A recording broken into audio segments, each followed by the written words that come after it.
Next है C R equation की third form है ना ये।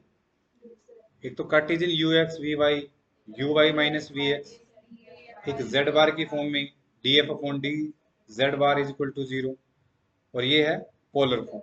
ठीक है, देखो अगर फंक्शन को मैं ऐसे लिखूं f of z is equal to u of x y plus iota b of x y, है ना। तो एक्स को आर को थीटा, वाई को आर साइन थीटा मान के हम उसको आर थीटा में चेंज कर देते हैं, है ना। तो जो एफ ऑफ जेड है, अब जो यू है वो किसका फंक्शन हो जाएगा, आर थीटा का, और प्लस आयोटा जो बी है वो आर थीटा का फंक्शन हो जाएगा। ठीक है, अब यहाँ से क्योंकि ये थोड़ा कंस्ट्रक्टिव है प्रूफ पोलर फॉर्म का, तो हम डायरेक्टली याद रखेंगे polar form C R equation, polar form of C R equation u के रिस्पेक्ट में करेंगे तो करली यू अपॉन करली आर। ठीक है, उसकी वैल्यू हो जाएगी 1 upon r into curly b upon curly theta. ठीक है, और दूसरी जो इक्वेशन है करली यू अपॉन करली थीटा लिख लो यहाँ पे। ठीक है, is equal to minus r into curly b upon curly theta, इसको करली बी अपॉन सॉरी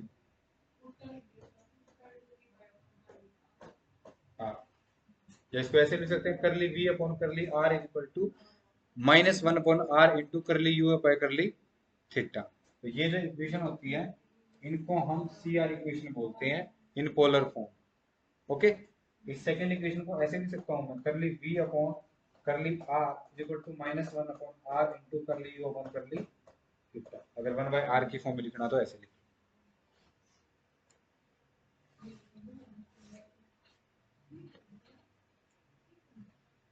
ठीक है, तीन नहीं है ये, इसी को लिखने का तरीका है ये। इस वन माइनस 1 बाय आर को इस तरफ लेके चले गए, तो आर की फॉर्म में इस तरफ आर रखने, इस तरफ थीटा के डेरिवेटिव रखने हैं, तो हम इनको ऐसे लिखेंगे। क्लियर है। अब देखो रिजल्ट लिखो यहाँ पे, हम किसी भी फंक्शन को डिफरेंशियबल कब बोलेंगे, जब पोलर फॉर्म जो है सी आर इक्वेशन की वो क्या हो जाए, सेटिस्फाई। उसके लिए रिजल्ट है वही है, सेम ऐसे, कोई डिफरेंस नहीं है। पहला, let f is equal to u r theta plus iota b r theta be defined in a neighborhood of z naught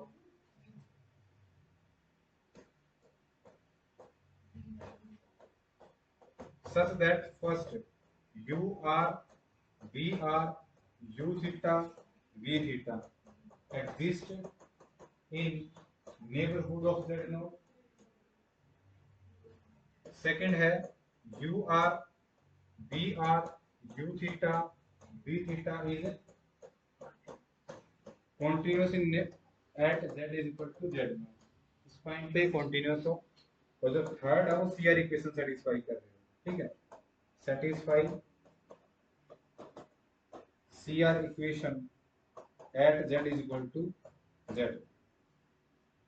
ठीक है, then f of z is differentiable at z is equal to z। sufficient condition थी ना ये वही है। तो अगर ऐसा हो जाता है तो उस फंक्शन को हम उस पर क्या बोल देते हैं, डिफरेंशिएबल।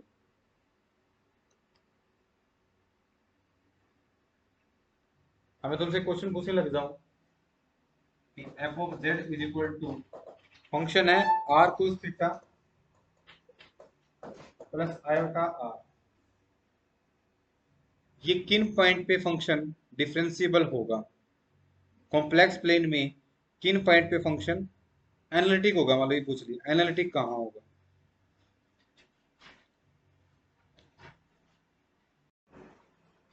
सबसे पहले सी आर इक्वेशन देखिए किन पॉइंट्स पे सेटिस्फाई होगी।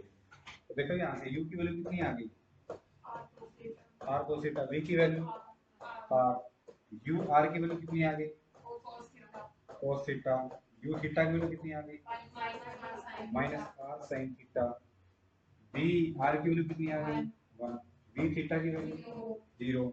तो सबसे पहले मैं इक्वेशन लगाऊं पोलर फॉर्म, तो u पहले क्या थी, u r is equal to 1/r we theta. तो यहाँ से यू आर की वैल्यू कितनी आई हुई, cos theta is equal to 1/r we theta की value 0 is equal to 0। cos theta 0 कब होता है,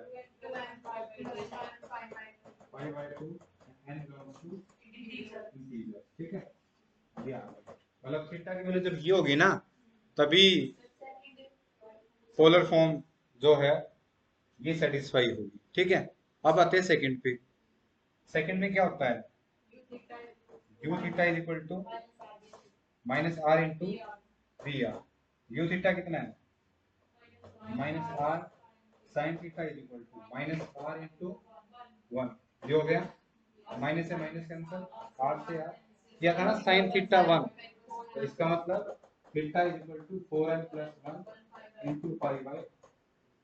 ठीक है, सिर्फ इन्हीं वैल्यूज के लिए ये इक्वेशन और ये इक्वेशन क्या होगी, सेटिस्फाई या left hand side right hand equal तब होगी जब थीटा क्या होगा ये, और ये तब होगी जब थीटा क्या होगा। ठीक है, हम ये जरूर बोल सकते हैं कि ये इन पॉइंट्स पे डिफरेंशिएबल हो सकता है, लेकिन जब जिन पॉइंट्स के लिए जो ये थीटा है आर्गुमेंट बोलते हैं ना, जब ये आर्गुमेंट ये नहीं है तो फंक्शन की कोची रीमान इक्वेशन सेटिस्फाई होगी ही नहीं, है ना। अब ये सारे पॉइंट जिनके ये थीटा ये होगा वो एक लाइन पे तो लाई करेंगे भाई, एक पॉइंट जिसके लिए थीटा ये हो तो हर एक के लिए वो थीटा वही मिलेगा। जैसे π/4 y is equal to x पे कितने नंबर ऑफ पॉइंट्स है, इनफाइनाइट, सभी के लिए आर्गुमेंट क्या रहेगा, सेम। तो ये कुछ पार्टिकुलर वैल्यू लाइंस होगी, है ना, और लाइंस के बीच में गैप होता है, तुम्हें सभी को पता होगा ना, दो लाइंस के बीच में गैप होगा एंगल चेंज करते ही। तो हम ये जरूर बोल सकते हैं कि इन पॉइंट पे क्या पता फंक्शन क्या हो, डिफरेंशिएबल हो। लेकिन हम ये जरूर बोल सकते हैं कि अगर उन लाइंस पे फंक्शन अगर डिफरेंशिएबल भी होगा तो भी फंक्शन एनालिटिक नहीं होगा। आज किया था ना एक लाइन का, है ना। कोई बच्चा बोला कि सर बाकी पॉइंट्स के लिए तो सीआर इक्वेशन ही सेटिस्फाई नहीं हो रही है, सिर्फ इन्हीं पॉइंट्स के लिए इक्वेशन सेटिस्फाई हो रही है, और वे पॉइंट है जो लाइन के कोरस्पोंडिंग होगी। थीटा की लाइन 0 कर दो, यहाँ पे पार्टिकुलर एंगल आ जाएगा, फिर इनको 1 कर दो, एक पार्टिकुलर लाइन वाले एलिमेंट आते चले जाएंगे।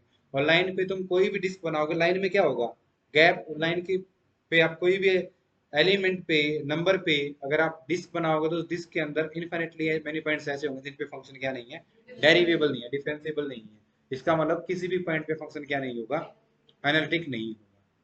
और जो फंक्शन कहीं भी एनालिटिक नहीं है उसको क्या बोलते हैं, जो गिवन फंक्शन है वो नोवेयर एनालिटिक फंक्शन है। समझ आ गया। क्या हमें इसकी डिफरेंशिएबिलिटी चेक करने की जरूरत है क्या, कोई जरूरत नहीं है, चाहे डिफरेंशिएबल हो चाहे डिफरेंशिएबल ना हो, है ना। ओपन डिस्क बनाएंगे उसके अंदर तो हमें ऐसा एक पॉइंट मिलेगा ही मिलेगा जिसपे फंक्शन क्या होगा, नॉट डिफरेंशिएबल, है ना। कहीं भी एक ऐसी ओपन नेबरहुड नहीं मिल सकती जिसपे फंक्शन क्या हो जाए, डिफरेंशिएबल। और जब नहीं मिलती है तो वो फिर नॉट एनालिटिक फंक्शन होता है। तो जो गिवन फंक्शन है वो क्या हो जाएगा, nowhere analytic function. Is that clear. Differentiable होगा,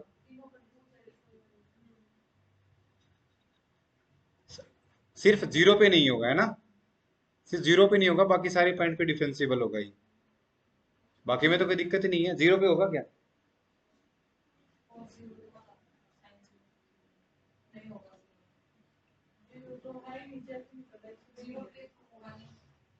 क्यों, अगर 0 पे पूछ रखा होगी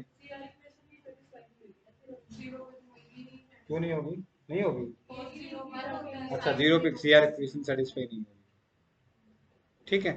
तो ये डिफरेंशिएबल, तो 0 पे डिफरेंशिएबल नहीं है ना, तो एक्सेप्ट 0 ही तो बोल रहा हूँ मैं, 0 को छोड़ के सारे पॉइंट्स पे क्या हो जाएगा, डिफरेंशिएबल और नो वेयर एनालिटिक। ठीक है। अच्छा, कितने पॉइंट्स पे ये डिफरेंशिएबल है, या अनकाउंटेबली, लेकिन ऐसे पॉइंट्स कितने होंगे जिनके लिए थीटा ये होगा या थीटा ये होगा,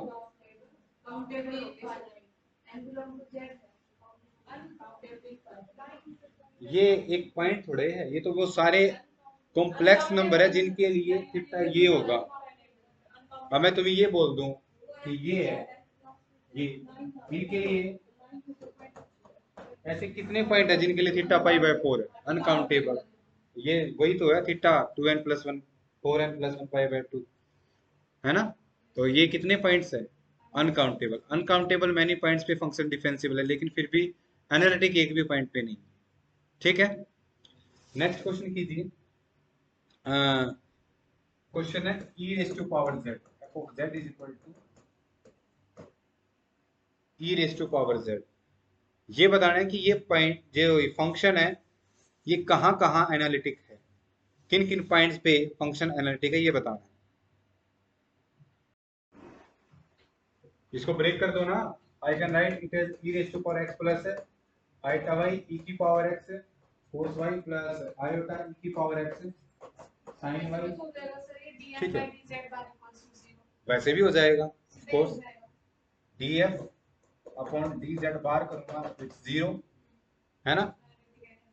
सीआर इक्वेशन तो हर जगह सेटिस्फाई हो रही है। अब जैसे अनंता ने बोला ऐसे कर लो, या फिर यहाँ से u की value e raise to power x cos y, b की value e raise to power x sin y। लेकिन एग्जाम में एक बार ये ऐसे दे रखा था, एग्जाम में ये नहीं दिया e की power x, f of z is equal to e की power x into cos y plus iota sin y, ऐसे दे रखा था कि ये फंक्शन, ताकि उसको पता लग जाता जैसे अनंता ने के लिए इसको ऐसे कर देते, उसको फिर ऐसे करेगा, उसका टाइम खराब होएगा, वो ux निकालेगा, फिर uy निकालेगा, फिर vx निकालेगा, vy, और जो यहाँ से cr इक्वेशन ऑलवेज सेटिस्फाई हो जाएगा। ux करेंगे ना, ux कितना आएगा e की power x cos y, uy करेंगे तो माइनस है e की power x sin y, vx करेंगे तो e की पावर x sin y, और यहाँ से करेंगे vy तो e raise to power x cos y, बिल्कुल सेम है और ये एक दूसरे के नेगेटिव है। यही तो होती है सीआर इक्वेशन, ये सेटिस्फाई है ऑलवेज, मतलब हर एक पॉइंट पे फंक्शन के लिए सीआर इक्वेशन सेटिस्फाई है। अब देखो ये एग्जिस्ट करते हैं हर एक वैल्यू पे, आप कुछ वैल्यू दीजिए इसकी वैल्यू आएगी, है ना, कॉन्टिन्यूअस है, ये सारा का सारा कॉन्टिन्यूस नहीं, ये दोनों दोनों कॉन्टिन्यूस नहीं है क्या, ये ये ये ये सारे कॉन्टिन्यूस है, और सीआर इक्वेशन तो सेटिस्फाई हो रही है। मतलब ये फंक्शन हर एक पॉइंट पे z is equal to z naught पे क्या है, तीनों कंडीशन सेटिस्फाई कर रहा है, और तीनों कंडीशन अगर सेटिस्फाई करता है तो फंक्शन क्या हो जाता है, हर एक पॉइंट पे अगर तीनों कंडीशन सेटिस्फाई होता है हर एक पॉइंट पे डिफरेंशिएबल, और जब हर एक पॉइंट पे फंक्शन डिफरेंशिएबल है तो फंक्शन को क्या बोलते हैं, एनालिटिक। और जो फंक्शन हर पॉइंट पे एनालिटिक होता है उसको हमने नाम दिया हुआ है entire function, and this implies that e raise to power z is an entire function. और यहाँ से ये भी तो आ गया एंटायर फंक्शन है, तो अगर f ऑफ z ये है तो f प्लस z हमेशा क्या आएगा, e की पावर z, डेरिवेटिव भी निकाल सकते हो इसका, e की power z is equal to e की पावर z। ठीक है, रियल में भी ऐसा होता है, e की पावर x का डेरिवेटिव क्या होता है, e की पावर x, है ना। तो एंटायर या slash analytic everywhere, okay. Sine z को या कोस z को करना, f of z is equal to cos of z,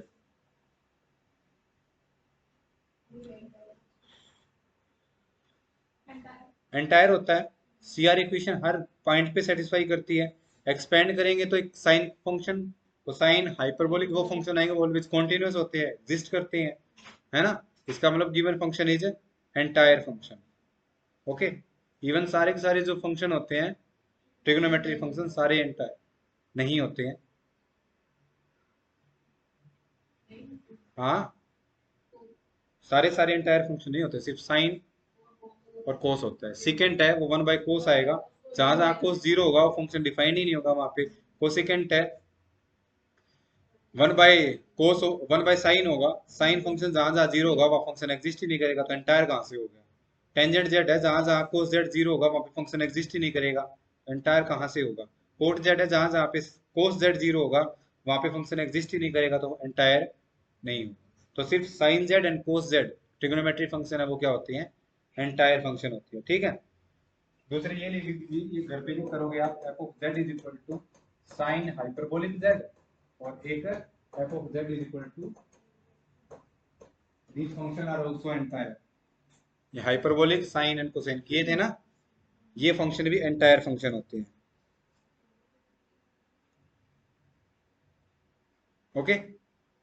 हाँ ये जरूर बोल सकते हैं, देखो अब मैं ये बोल रहा हूँ tangent f of z is equal to tangent z, ये बोल दिया मैंने, क्या एंटायर है ये।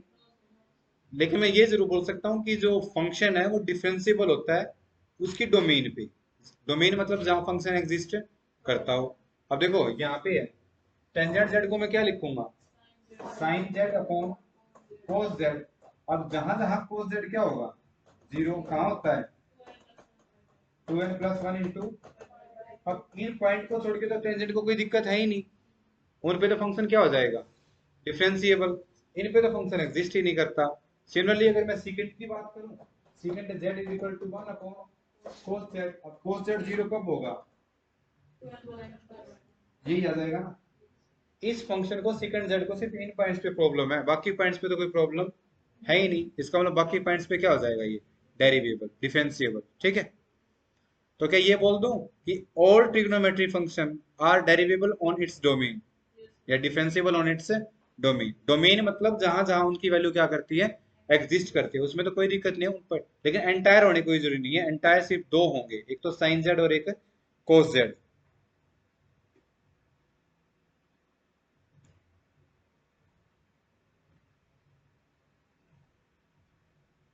ठीक है।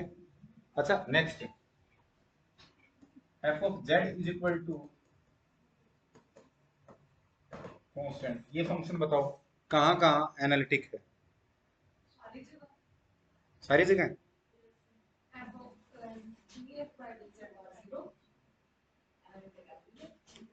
वो सिर्फ सीआर इक्वेशन सेटिस्फाई हो रही है, सीआर इक्वेशन सेटिस्फाई होने से भी ये थोड़े बोल देंगे डेरिवेबल, तो एनालिटिक तो उससे भी बड़ी चीज बोल रहे हो आप।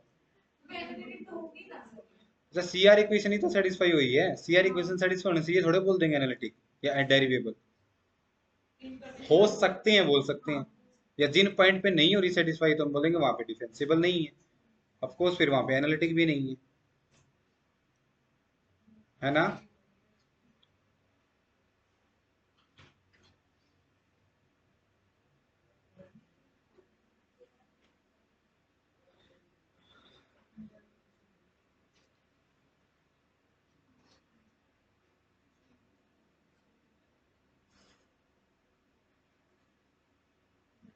कहाँ का एनालिटिक होगा ये,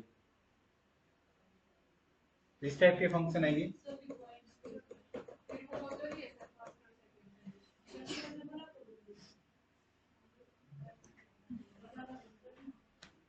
होना नहीं कि मैंने ये सब बोला है कि सिर्फ सीआर इक्वेशन सेटिस्फाई थोड़े बोलना होता है, चेक करके एक्सप्लेनेशन दो। ये कांस्टेंट फंक्शन है, इस टाइप का कोई भी कॉम्प्लेक्स नंबर आएगा एनालिटिक होगा, क्योंकि जब इसके आप Cauchy Riemann equation 0 0 0 0 everywhere continuous everywhere exist, हर जगह हर वैल्यू के लिए एग्जिस्ट करेगी, सीआर इक्वेशन सेटिस्फाई हो रही है, 0 is equal to 0 is equal to 0, तीनों कंडीशन सेटिस्फाई है तो वो हर एक पॉइंट पे डिफरेंशिएबल, और हर पॉइंट पे डिफरेंशिएबल तो वो एंटायर फंक्शन, तो जो कांस्टेंट फंक्शन है वो क्या हो जाता है, एंटायर फंक्शन हो जाता है, ठीक है। तो देखो यहाँ पे हमने जो फंक्शन डिस्कस की